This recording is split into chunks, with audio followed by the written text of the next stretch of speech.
Dear student, देखो आज एक टॉपिक अपन डिस्कस करेंगे और ये टॉपिक क्या है, एप्लीकेशन ऑफ गॉस लॉ का है और ये है electric field due to infinitely long straight uniformly charged wire.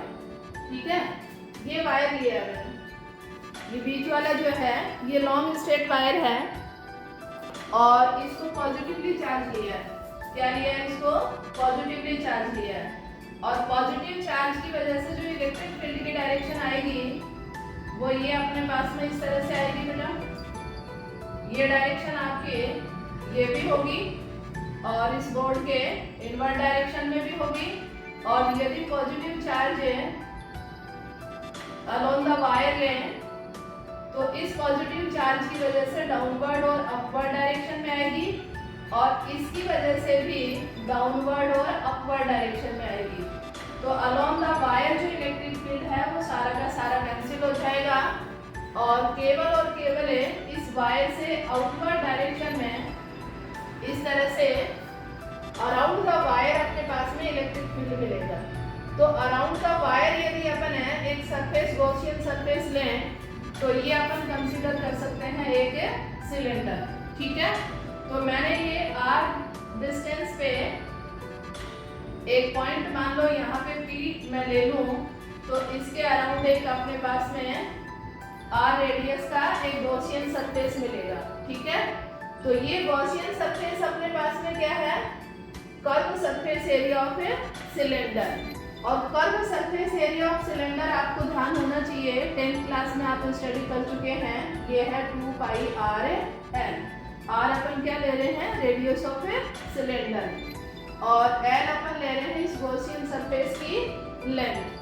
ठीक है, अब यदि अपन इस वायर के ऊपर चार्ज डेंसिटी q ले रहे हैं तो ये अपने पास में क्या हो जाएगा? लैम्डा की वैल्यू लीनियर चार्ज डेंसिटी से ये क्या होगा? q upon l। तो q की वैल्यू यदि अपन लेते हैं तो क्या हो जाएगा? क्रॉस मल्टीप्लिकेशन से q is equal to lambda into l। ठीक है, अब यदि अपन गॉस लॉ को यूज करते हैं तो according to the Gauss law क्या होगा? d phi is equal to e dot ds और ये क्या होगा? q upon epsilon not.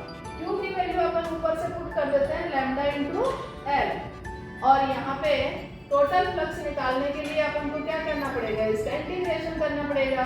तो सरफेस इंटीग्रेशन यदि अपन करते हैं तो देखिए ये आ रहा है e डॉट ds, तो डॉट में cos थीटा अपने पास में आ रहा है cos 0। क्यों? क्योंकि इलेक्ट्रिक फील्ड की डायरेक्शन और सरफेस की डायरेक्शन क्या है? यहाँ पे सेम है और cos 0 की वैल्यू क्या होती है? 1। तो यहाँ पे यदि अपन cos 0 की वैल्यू पुट करते हैं 1 तो ये अपने पास में हो जाएगा सरफेस इंटीग्रेशन 2 पाई r l।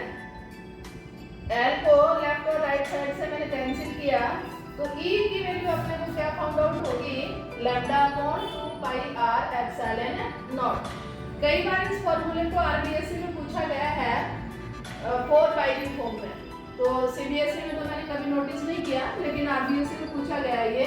तो इसको यदि अपन न्यूमरेटर और डिनोमिनेटर से 2 को मल्टीप्लाई कर देते हैं तो ये तो 2 लैम्डा हो जाएगा और ये हो जाएगा 4 pi epsilon not. 1 upon 4 pi epsilon not को क्या कहते हैं अपन के?